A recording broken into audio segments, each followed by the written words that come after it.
Good evening, Bill Wadman. Good afternoon, Sandi Robertson.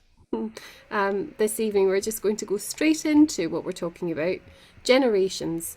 I have been thinking about generations of family artists. So, where the creative genius somehow travels between the generations in a family.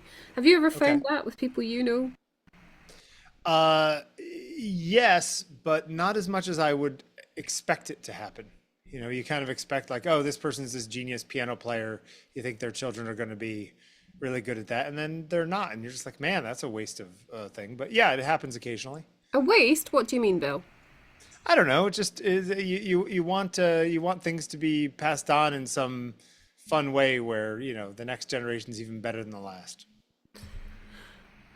Well, I obviously want to find out more about your thoughts on that because to me it seems that if you have a genius who, you know, is a genius piano player, Yeah. wouldn't it rather suck that that genius gets passed on? Well, wasn't that the problem with Picasso and his dad? Like he was better than his dad when he was 13, and his dad was an artist, and his dad didn't like him because his son was better. And there's a lot of that around too. Well, but then when you look at Picasso's children, much as they might be very talented and very nice human beings, you know, nobody's ever going to surpass Picasso. Yeah, Well, true. you know, my language is sloppy, but you know what I Sure. Yeah. Sure. Yeah. I mean, do you think that do you see if there are multiple nodes in a lineage? Do you see that as one lineage? Like, do you see that as one life's work, like one continuous idea, or is it really the separate people in there? Well, that's partly what I want to really Okay. scrutinize because I've been thinking many years ago I taught uh, a grandson of a very well-known artist designer, and that family have spawned many designers. And sometimes when I'm in a store and I see designed by such and such the surname, there's a little prick of really? Come on now. Is that the name or is that the talent doing the work? Yeah, sure. Right? Now, you and I have spoken around this topic before. There is no reason why there isn't actually a kind of hereditary creativity, for example, or creative spark, something that travels from, grandfather to granddaughter. Sperm to egg. It could be that there is a lineage of Sure. a type of being. Yep. With this family that I'm going to talk about today, I knew very little about them, but actually I was reading an obituary earlier this week in The Guardian, um, a lovely obituary actually about Hermione Carline, and I didn't know her work at all, but I do know her family. Um, and the Carlines, those remarkable Carlines, as coined as a term by Henry Lamb, the artist, uh, are these three siblings. Now, there are other people connected to the Carline family who are also artists. They moved in artistic circles. Their parents were artists.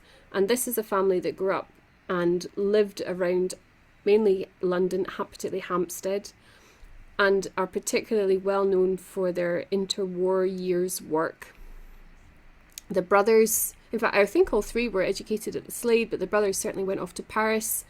I've put on the screen now self-portraits that each of these siblings painted in 1923. I don't know I was why trying to read what the date was there. Yeah. yeah, I'm not sure why 1923 was the year that spawned these self-portraits for all three siblings, but that's just what I was looking for and what I thought was an interesting thread through it all. And so we've got Sydney, Hilda, and Richard Carline.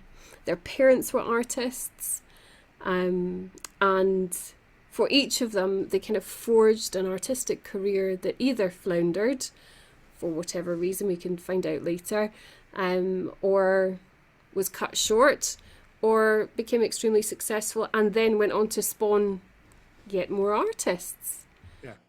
Can I just say someday we should talk about the concept of an artistic career and what that even means, which is Sure. an interesting tangent to have sometime. Well, But maybe, Bill, you could prepare something. I can have a think about it and see what I can do. Uh, but it is what's interesting about these three is that at least the two men have there's a similar sense to the painting style, and Right. yet all three are very different from each other, you know. They are. I mean, you sort of grappling around for like, when is this? I think is Yeah, answered by the painting style. It's definitely kind of 1920s. sure.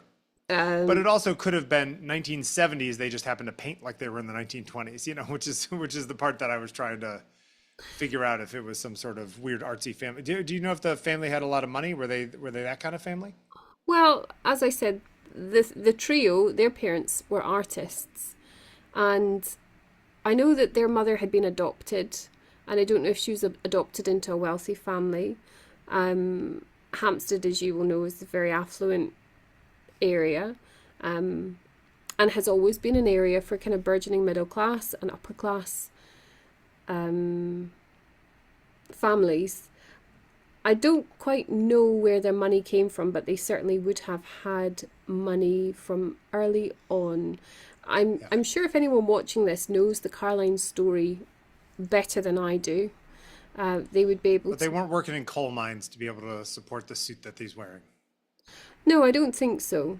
But Yeah, that in itself, I think is an interesting element of how we perceive who artists are and what they do. sure. And, privilege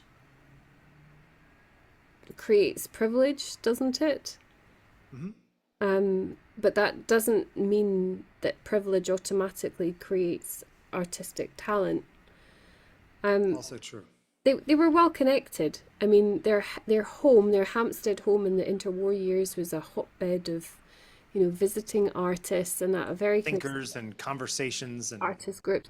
Yeah, and I mean, we could talk about Paris of the 1920s as well as a place where there was a convergence of creative talent, whether it was writers or painters. Um, but anyway, the Carlines as a family have spawned many artists, and that in itself is why they're interesting. But also individually, of course, they're interesting. And I wonder what it must be like being an artist with artists' family, whether actually it makes something extremely difficult out of the craft that you want as the vehicle with which to express yourself to the world. it's a blessing and a curse, probably, a double-edged sword. Sure. I mean, it reminded me very much also, several years ago, I was very fortunate to have an opportunity with Roche Court Educational Trust to go to Anthony Caro's studio. And when we arrived, Caro, eminent or most famous British sculptor, had just died when we went. He died probably about 2 or 3 weeks before, I think. And we were touring around his studio in Camden, and we were able to, go into quite sort of what I think of as private spaces and have a look at his office and his chair and his telephone and all those things. And it felt kind of strange, but what I thought was particularly brilliant and also poignant was that his son was there, who is also an artist. And Sheila Gurling, one of my favourite painters, was Caro's wife. There seems to be this kind of network of art. I wonder if art breeds itself. If you live a life in which people are artists, are you likely to become an artist? I've always found it fascinating that my daughter has no interest in art at all. Despite the fact that if she had, she probably has a more understanding parent than most. And also, she has had incredible access to art. Yeah, sure. Any place we've ever been, as a child growing up, I mean, a lot of our holidays were rerouted or certainly influenced by, selfishly, my need to engage with art in some way. And so it is weird, really, that there's that disconnect for her. I've never tried to impose upon her that she ought to be an artist, or maybe I have tried to impose upon her, truthfully, when I think about it, that she ought to be interested in art. Is she not at all? You go to a museum with her, she's just Oh, not just sucked in. hell on earth for her. Okay, interesting. I mean, it's like I didn't have like I am not at all interested in sports, professional sports in any way. And my father wasn't either, but I have a lot of friends whose parents' fathers were, and a lot of their love of it is like this weird thing about their parents. I'm sure my musical interest kind of comes, I think, from my mother's father. My grandfather was a serious musician. Hmm. And so I always kind of see him as the person who I grab the torch from a little bit. Yeah. I think I mean, there's a permission thing. I think that there's an access thing. You know, if somebody, let's say your daughter was into painting and you could introduce her to the half dozen known painters that you know, and one of them says, "Oh, come intern at my studio for the summer," or whatever it is. Like these kinds of just sort of organic legs up that people get when they have this stuff going on. But isn't that something that we could talk about here? And I don't mean it for the Carline family, uh, particularly, but of course we could talk about nepotism, and we could Sure. talk about how there is as you described, the leg up. You know, I've been very frustrated in so many ways that I've not felt well connected enough, particularly in the south of England, to do anything other than on my own merit. Now, up to a Yeah. point, that makes me proud of the things I achieve, but I think I would have been proud of the things I'd achieved whether I'd had a leg up or not. Um, Yeah. you know, I've observed people, friends who are artists, who've come from what I would think of as non-art backgrounds, grappling with the kind of identity that comes with being an artist in a family of almost like anti-artists. Yeah. And you kind of touched on it there, children who have art sympathizer parents, they're quite lucky. There are lots of parents who dissuade their children from following a creative or artistic path. Sure. Sure. I These mean, certainly didn't. yeah, I mean, I was I was somewhere in the middle as far as I am concerned, but certainly my following an artistic path in my family has caused consternation and bumps in the road and frustration, over the years. Why is that Um, though? Can you really go into it? oh, I think that there's people in my family who just they wish I had a more standard career and made more money, security stuff, like all that kind of like, you're gonna be a bum if you're a if you're a an artist kind of thing. Are you a bum, Bill? I don't think so, but I'm sure that there are people who say that, I don't know, squandered some opportunity of something else. I don't know. I mean, we only get one life to lead, but like, and then you get to measure, then you get into the questions of, measuring success and measuring satisfaction and all those things, which, can eat away at you after a while. Hmm. Um, but I also think that there's plenty of people, especially if you come from a fairly well-to-do family where, if I don't make a great living, I'm still going to be fine because I have this family safety net kind of thing. I think it changes the risks you take. I think it changes the perspective you have. I think it changes the the leaps you're willing to take. Hmm. Um, But there are other things at play in that. I've often thought about why have I not ever pursued my own career more ambitiously, as in an artistic career. yeah, And it has come down to fear, but it has sure. come down to circumstance. And I do come from a very nice family who definitely do support me, and who I'm very fortunate. I don't mince my words about this. You know, I have got a family who will financially pick up pieces if I was destitute. Sure. Um,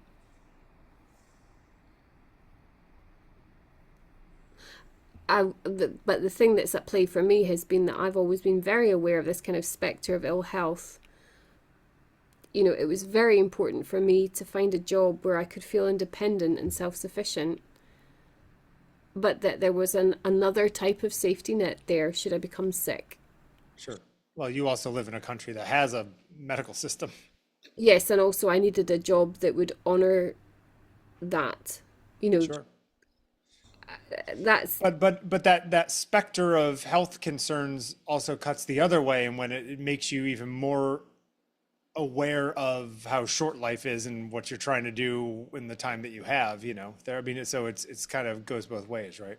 sure. And you know, maybe watching this, there will be other people who will that will really resonate with. You know, I have to say, teaching is a vocation, and I love teaching. I love being with young people, and I love being with young people learning, particularly about art.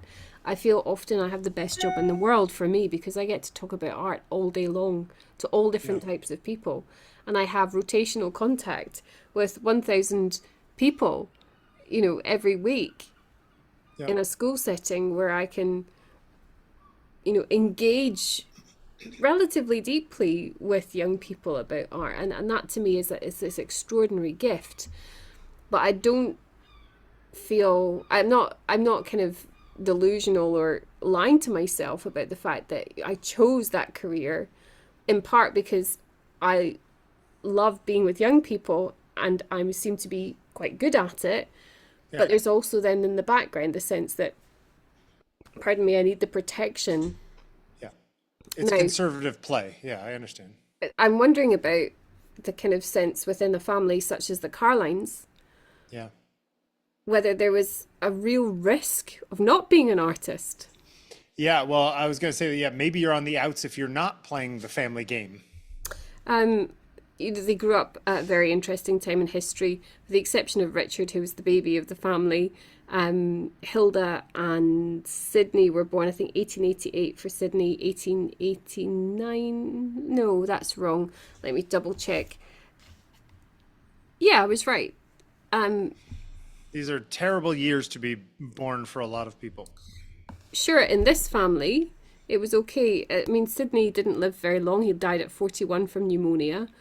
But as I said, the three of them were educated at Slade, and the two brothers went off to Paris to be educated in the kind of the ways of fine art and painting, particularly. And then, of course, How'd they not end up in World War One? well, Or they did they? did. Okay. They did. And so for the brothers, they became official war artists. Ah, Um, okay. no, hang on before you do that smug ah. No, Um, I'm just just wait. They did actually, particularly Sydney. I mean, Sydney became known as a painter of particularly aerial combat. sure. Look at that. And Pretty cool, the biplanes. he was shot down over the Somme. And after that, when he was recovered, he and Richard both became official war painters, war artists. You know, these are people, when you sort of think back about what it must have been like, not just in the First World War, but also in those interwar years. You know, we're so spoiled. We're like spoiled babies now. They didn't, even if they came from relatively wealthy families, they didn't have the same ease of access of kind of experience of travel, you know, blah, blah, blah, that Sure. we would. These guys traveled. They went everywhere. So they went to the war. They were official war artists.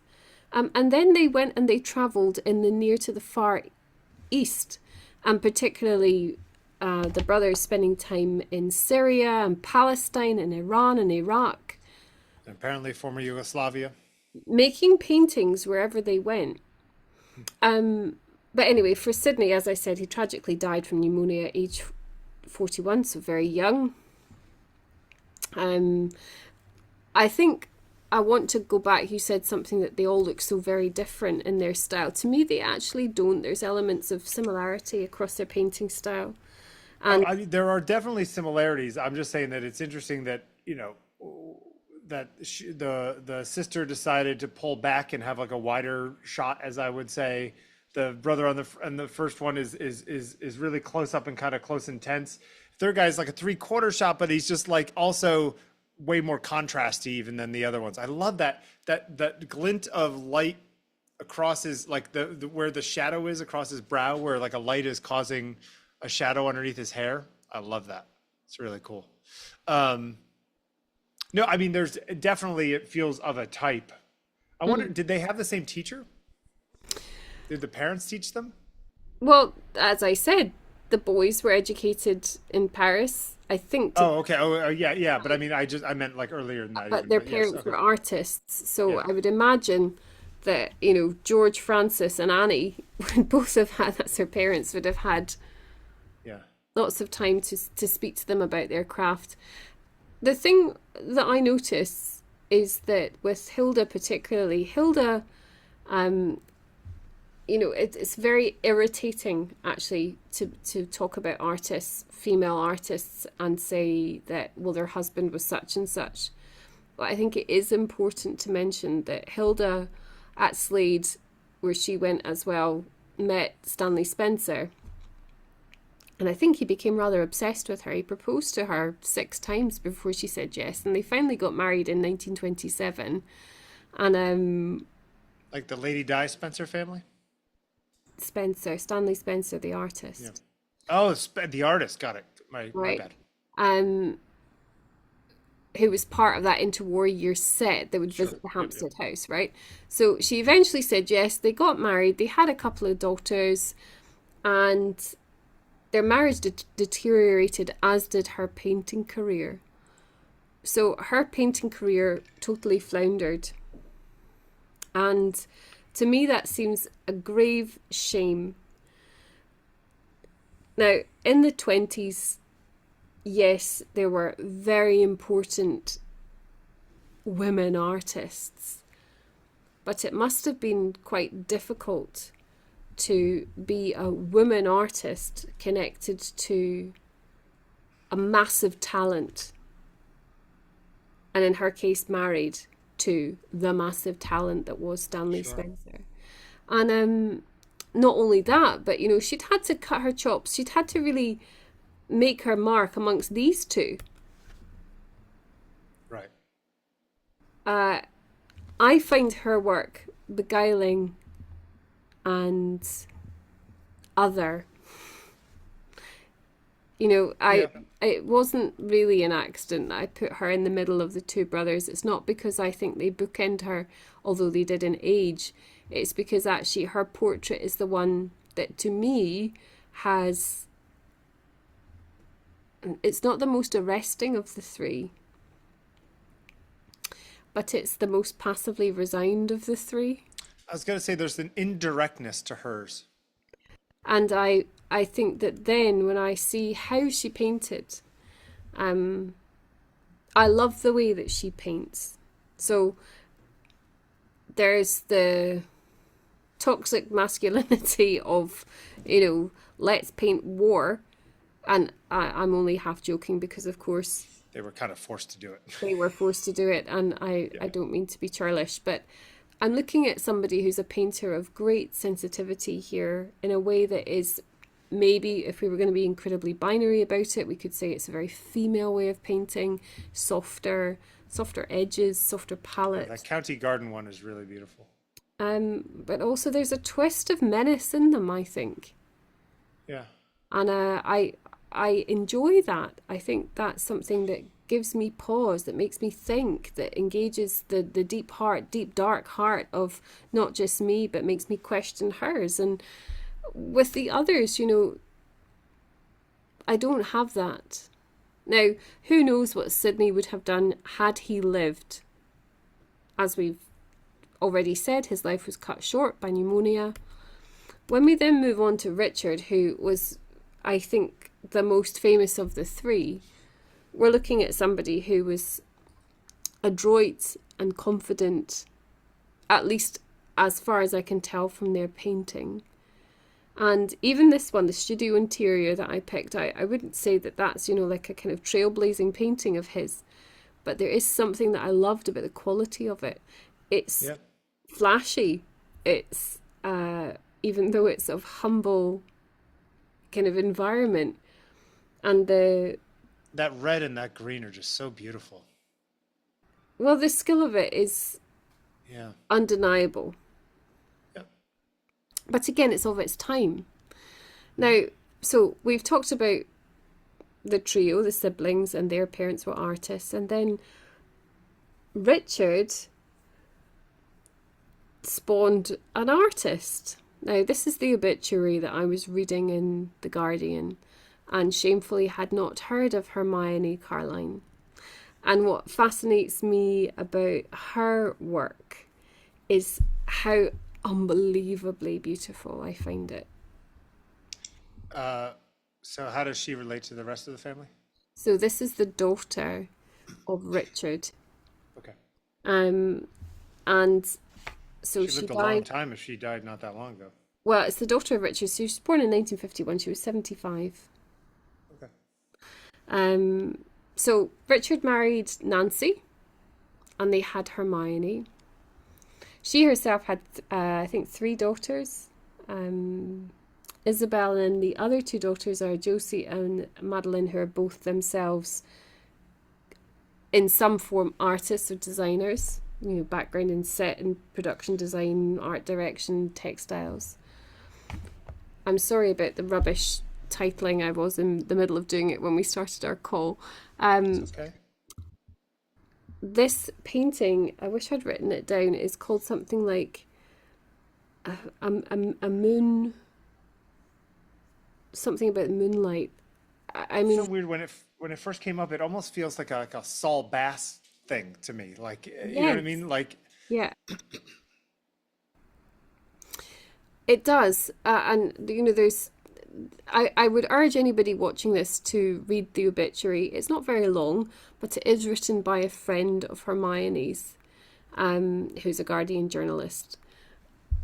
What I can deduce from the things I found out about Hermione is that she was a lifelong artist. So she was born into being an artist. But rather than just kind of following in the footsteps of her father and her aunt and uncle and her mother and her grandparents, she did study at Camberwell. She did fine art at Camberwell. Then she went on, she did a master's at the Royal College of Art. So, nothing to sniff at there. She's, cut yeah. her teeth. She's got the credentials. But she did her master's in textile design. And a lot of her work, in the 1980s, she formed a group called The Collective. And then they produced fabrics for, in the beginning, I think it was Nicole Farry. And I can really see in her painting, which would have come later. This is, I think, from probably 2015 onwards, this painting. She works in a way that really asserts colour. Maybe not so much in this one. It's very soft, although there's lots I could talk about with colour in this painting. But where there's this wonderful shifting in and out of not just space, but sense of memory and time and layers of layers of those things as well. I think this work is incredibly beautiful, but it's of its time, isn't it? Yeah. In as much as this is of its Is, time, isn't is it? any art not of its time? Well, then I was thinking, could you show this to somebody in 1926 and have them say, this is so terribly beautiful? Right. Or show them the last ones of the people outside and bring that back to, Velasquez and show him. He'd be like, wait, what is this? So I'm asking you, Bill, has your family impeded or accelerated your creative life? Loaded question. Loaded question. Both in equal measure.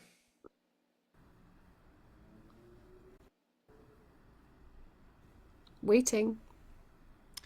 Uh, what do you want specifics? Yeah.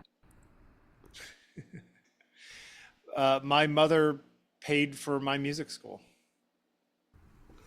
um, out of her own salary because my father refused to do it. So I will always thank my mother for that. But then I think there's a lot of anxiety from my mother and other people for being a photographer and having that lifestyle and everything, all the ups and downs that come with that. So I think a lot of this stuff, there's a romanticism to the being an artist. In some ways, almost more of a romanticism from the outside than from the artists themselves. Like, oh, you get to be a painter. That must be amazing, or whatever, right? It's like, yeah, but it's hard. I have to paint all the time and try to sell things and make a living doing it. I don't get a standard paycheck the way some people do, right? All these kinds of things. But there's sometimes I wonder in a family like this, where it really was sort of a family business that was getting passed on, even if these people were not doing it necessarily as like a full-time career. That it is like a baton that's getting passed. Well, what I love is that I think, Sydney was a teacher. Yeah. Hermione certainly was a teacher. When I've done some digging about Hermione, I've been on her own website. I've had a look and sort of tried to find out some bits and pieces because she's the one that I didn't know about. When her children were small, and perhaps before as well, she would run art classes from her home because she thought that was important. And she didn't just rest on her laurels. She, as I said, you don't get to go to the Royal College of Art if you're rubbish. Even if you're well connected, that's not your gateway pass necessarily. And I think she wasn't working in painting until probably the early 2000s, and then she kind of resumed what I might call a love affair with painting. And I think relatively recently, perhaps since COVID, she'd enrolled in Terps Banana, the Terps Art School in London, which has gone from strength to strength, kind of rival to some of the big names in art college London scene. And I think when she died, she was, or had certainly been exhibiting very recently in collaboration with Terps or her cohort at Terps. This is not somebody who had thought, I am born into artists, sure, and therefore I shall be an artist with nothing else other than my ancestors who are artists. This is somebody who worked at being an artist and who was, as far as I can tell, innately creative. Whether that comes through the hereditary line or not is maybe irrelevant. I think that there's a confidence boost if you were in a lineage of you're the fourth generation or whatever it is of people who are third or fourth generation of people who are artists all the way down the line, and your parents say to you when you're young, like, you're like, our family, we're artists, like you're an artist too. Now, whether or not you feel that way or even have a passion for it, I think that there's a little bit of a boost of like, oh, I'm on this team. I don't know about that, Bill, because I see that for a lot of artists, there's a fierce and ferocious competition between them. Within families. And not just within families, but in the art world. I mean, for sure, pitching to people, you're against others. Sure. And within a family, and I don't know anything of the personalities, really, of the siblings, other than what I can glean from their painting, funnily enough. I can see personalities that would have been tricky to navigate as an artist, maybe, as well as very supportive and understanding of that craft, of that way of living. I wish I'd included more, but you caught me rather off guard. We started a bit earlier than usual tonight, but if people can look at Hermione Carline's work, it's truly beautiful in my opinion. I can see how her paintings that came more recently in the 1980s when she was part of the collective, who then, it wasn't just Nicole Farry, I mean, they worked for Dior and Ungaro in Paris, and they worked for Donna Karan in the States. Yeah. I can see why this type of work earlier may have been born out of something that was very well suited to textile design. And in part, that's to do with this kind of layered space. I can really feel the diaphanous nature of space. There's also there's a weave to all the lines too. There's a whole sense of it that. reminded me, as soon as I saw this painting, actually, it really reminded me of the Annie Albers exhibition at Tate Modern a few years ago, where translucent or semi-sheer fabric panels were hung in succession, and you could look at them independently, or you could look at them as if a through view. It also reminds me, for example, and I wonder if there's any relationship to, for example, the Doho Su exhibition that was at Tate Modern at the end of last year, where that artist had panels of fabric hung from the ceiling that created interior spaces, architectural spaces that were resonant of home and how we relate to our places of memory. And absolutely, that's what Hermione Carline seems to be doing. I mean, she said herself, I'm always in search of colour that connects to my memories and the shape and feeling of them. This is somebody who is, I think, moving beyond just legacy of her ancestors and into her own legacy. She's considering, I think, that there is some kind of memory relationship with the spaces she's encountered and then is reconstituted for us to also experience as viewer. I love the work. I'm so terribly sad that I've come to it once she has already died. She's the kind of person I would very much have liked to have spoken to, or attended an art class that she was holding. I think her daughters still continue that art class, actually, and that to me says that I'm not trying to be patronizing in any way, but she's obviously taught them well that they want to continue this sense that I'm an artist, but I will share that with you. I want you to also be able to be an artist if that is what you choose. I wonder do you know what kind of work they do? I think the two daughters, there was an exhibition apparently a few years ago at Bauhaus that the daughters Madeline and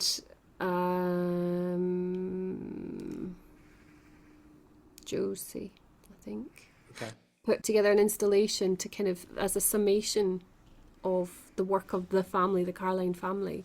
And they come from, I think I said already, background in art direction, set design, themselves obviously very creative and established in that way. I always trust a teacher, Bill. If you're somebody who loves... Of course you do. Of course I do. But there is something in that, really. If somebody... I want you to really think about this. Everybody is so past remarkable about teachers. Have a think. Have a memory back to childhood. Somebody who was a true teacher is not somebody who simply wants you to learn by rote. They're often somebody who has given you the opportunity to experience something. It seems to me that Hermione Carline is one of those people. Trust people like that, because they're not trying to ram down your throat what you ought to be. They're trying to show you a way, and they're lighting a path for you.